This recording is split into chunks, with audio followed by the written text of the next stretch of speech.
here with Sullivan Stapleton, who stars in Blindspot. Thank you so much for joining us. For people who haven't seen the show, what can you tell them about it and why they should watch it? Well, they should watch it because it's a show that's got something for everyone. I play an FBI agent. When we find Jane Doe in Times Square, and she climbs out of that bag naked. So of course, we're attracted to that case, and we find out all these tattoos on her lead us to other crimes and other cases. So we're chasing criminals through New York, and my character is he's very focused, obviously at the job and with his team. He thinks that Jane Doe could be a girl that was kidnapped from when he was a child, as his name is tattooed on her back. So, he just sort of thinks that's too close to home.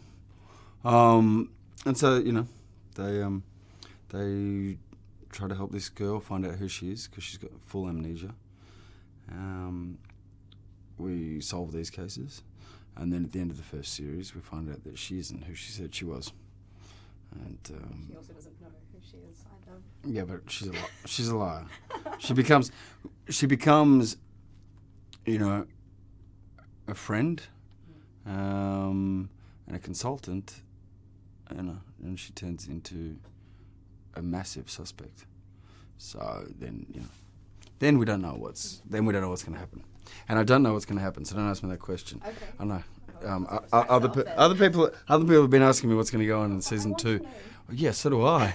So that's it's kind of Do you think the first loss of Taylor was harder than the second loss? Because basically your character has lost her twice.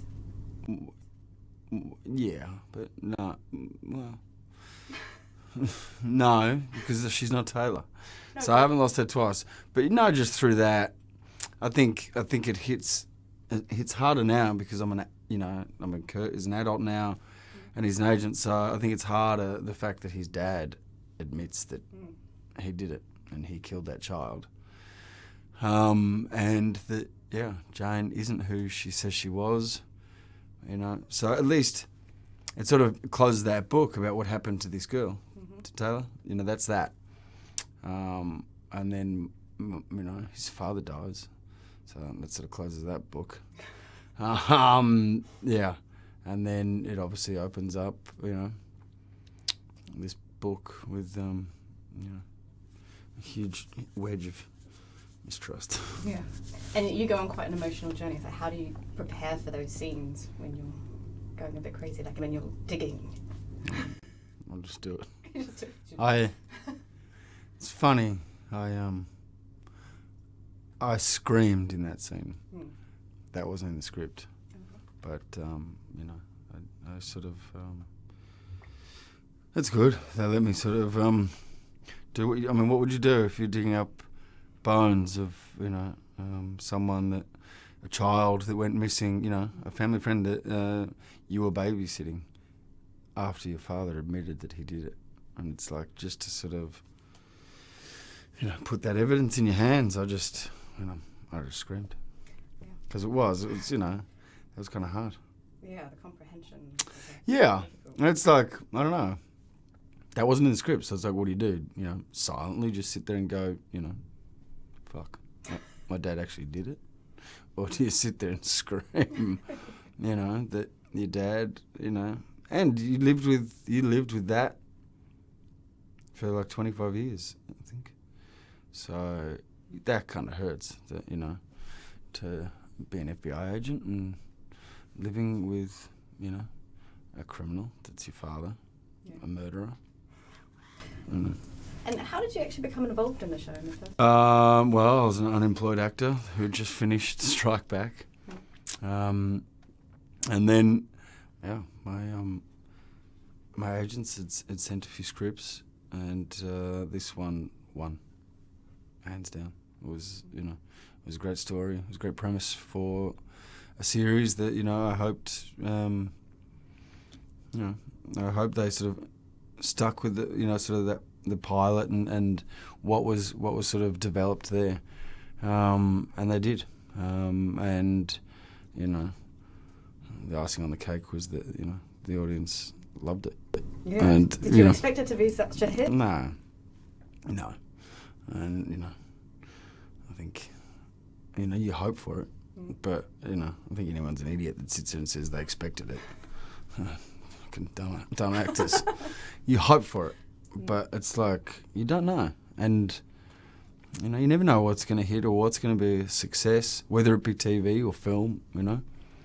And it's kind of nice that it happened, and it was like wow. But seeing, to be in New York and seeing my face go past on the bus, like the promotion and the support that we had from NBC and Warner Brothers, but to see your face go past on a bus or get into a taxi and there's the promotional stuff in the back of taxis in New York. It's kind of scary. You're just like, shit. I really hope the show does well, because if it doesn't do well, yep, that's me. That's like, you don't know that, and that's the excitement. That's kind of the best bit about our job. You mentioned Strike Back. How did you get involved in that project? Again, unemployed actor in LA. I'd done Animal Kingdom, and then won Sundance with that. That film won Sundance, and I went to LA to get an agent, and I got an agent. And they're an awesome team. I was happy. That's that. And then, just before I left to go back to Melbourne, HBO asked me to audition for Strike Back. So I did that, and I got on the plane. When we did it, there was, some huge, muscly American guys, and I was like, shit, probably haven't got a chance here. And then got on the plane, went home, and what turned out, what was supposed to be like my sort of welcome home party with friends and family turned into a goodbye party, because I got that role, and they flew me to Cape Town, and that's where we started. And you mentioned Animal Kingdom. Did you know it was going to be turned into a TV show before they started making it into that? No. What do you think? Have you seen it? No. I'm really tempted to see what it is, and good friend of mine, Michael Bisping, was fighting in the UFC fight the other night, and they had Animal Kingdom down all the posts in the octagon, and I was like, okay, sorry. Do you have any tattoos? Yes. Do they mean anything? Yes. Do they solve crimes? No. Why not? No. It's just Animal Kingdom. That says Animal Kingdom. So when we won Sundance, I said to the director, because I was covered in them, obviously. And everyone was saying, you really suit tattoos, you should get some. And I said to the director, if the film does well, I'll get one. And I designed that one for the film, and it says Animal Kingdom. But in Thai, it says Sepasat, which means we're all equal.